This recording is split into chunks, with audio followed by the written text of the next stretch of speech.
หมอยซุงค่ะหมอยซุงพี่ๆน้องๆผู้พันแห้งขาวใส่หมอหอมกุ๊กก็ค่ะมื้อนี้ก็เป็นวันที่2เดือนธันวาคมที่4ปี2025ในตอนรายการเฮาค่ะตอนในที่อ่อนเอาพี่ๆน้องๆเฮาค่ะมารับชมด้วยเกี่ยวกับเรื่องรองว่าอันนกวันนกเมืองมาจ่อยนั่นจ่องมันฮอดถึงตีมือกวนเมืองตีอยู่หือลองจอยเทียมเป็นจึ้งหือยอก็ว่าหลังเสเป็นแผ่นดินไหวยาวมีลองตั้งหยับเพิดจึ้งหือโหยอย่ามันเป็นหือไหนเฮาค่ะมารับชมด้วยแน่ค่ะอิงเนอร์เป็นแผ่นดินไหวปอกกำใหญ่เมื่อวันที่28เดือนธันวาคมที่3ปี2025ที่ผ่านมานั้นต่อถึงเมื่อวานในค่ะมีคนรู้เซ็งสายใจกว่า2เฮง7ปากก็เหย้าในข่าวข้อมูลเลเซ็นหมายจังมีรองแหลกหลายค่ะเนาะมื้อเลียวได้ก็จังหนังตีคู่กันค่ะเนาะก้นรู้เซ็งก้นหมัดเจ็บและจังไหนก็มีตั้งน้ำก้นที่อันหาหลายไว้เสแลตึกโหลตั้งจอยเทียมและจังไหนก็มีตั้งน้ำในค่ะขึ้นเย่ขึ้นตึกวัดว้าวัดเกี้ยงเนี่ยก็ ลูกไว้ตั้งนำป้าเจมเซนตาสายตั้งแต่เดกว่ามากก็หยาบค่ะเนาะโคอ่ะสองว่าเจ้าในฝ่ายหนึ่งเงารายการวันการเมืองเมื่อเหลียวในก็จังหนังที่คู่กันว่าเมื่อคมตัวเมียหมาในมันอยู่ป่าใดการโอ้เปิงพ้องงำของสีซึกเฮ็ดในเสแลลองจอยเทียมเจ้าไหนก็มีลองตั้งหยาบเพิดโยหลายลองเนี่ยค่ะเมื่อเหลียวในค่ะเนาะมีเปิ้นออนกันออกมาลาดแลทัดสางว่าลองจอยเทียมในมันมีลองเพ่งเป้งเนี่ยว่านะ มันมีรองแจกแผว่ากว่า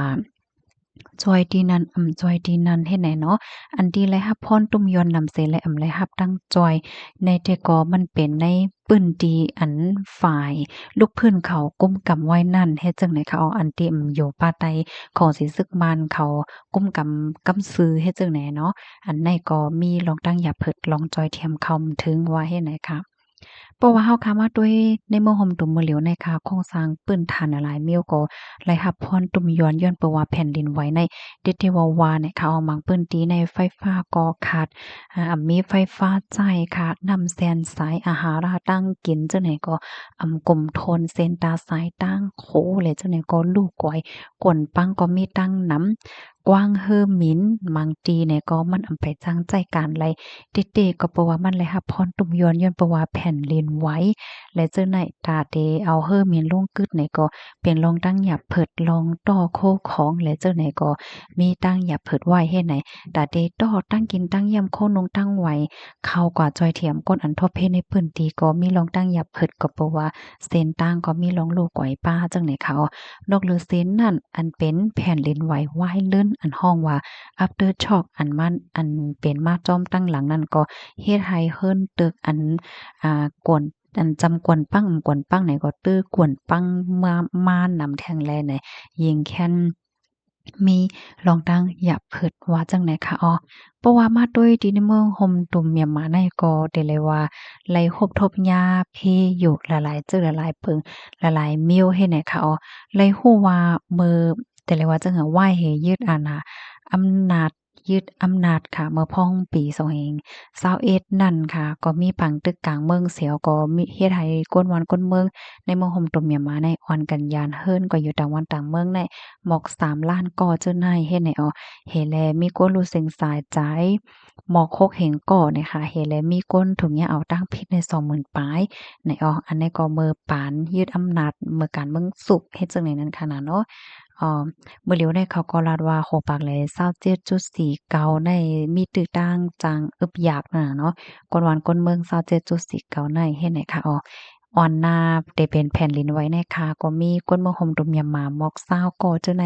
ก็โหลทั้งจอยเทียมอยู่เฮ็ดไหนค่ะข้อมูลอันใดค่ะเลยปีมาที่ห้องการข่าวไทยรัฐไหนค่ะกำในค่ะได้อ่อนพี่น้องค่ะมาตัวอีกหนึ่งค่ะเนาะนกเมืองเขาเปิ้นมาจอยในเปิ้นมาจอยอีสังหลายๆในค่ะ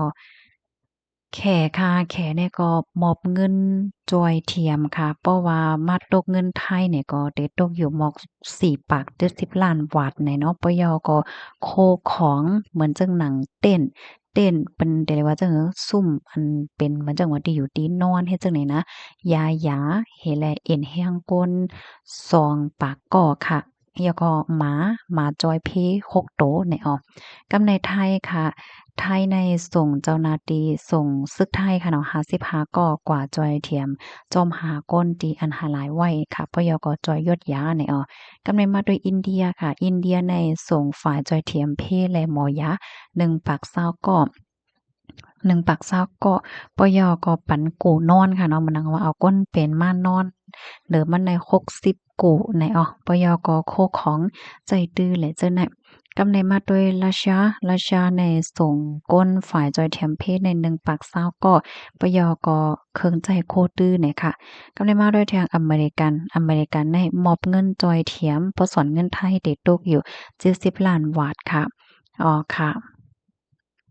ปยกส่งจุ้มฝ่ายจอยเทียมเพเฮ็ดให้ยกจอยเทียมป้าของกินของย่ำของใจจังได๋ค่ะมาด้วยเวียดนามค่ะเวียดนามในส่งฝ่ายจุ้มจอยเทียมเพหมอยาเนาะ1ปากก็ปยกเครื่องใจโคตื้อโฮมป้าถึงน้องหม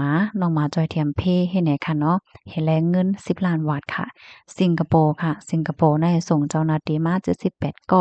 ยกน้องหมาให้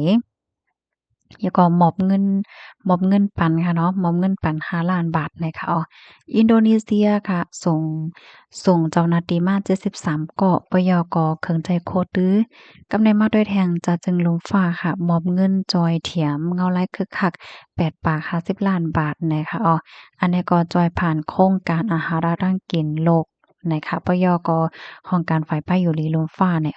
กำเนิดมาด้วยแทง UNHCR ค่ะเนาะอันนี้ก็มอบโคของเหมือนจั่งหนังเตเลวัดเต้นค่ะเนาะอันเป็นม้ามุงเห็นนอนนั่นค่ะในใน10,000หลังปยก็เคิงใจโคตื้อว่าซังว่าเจอนายเฮ็ดให้ค่ะ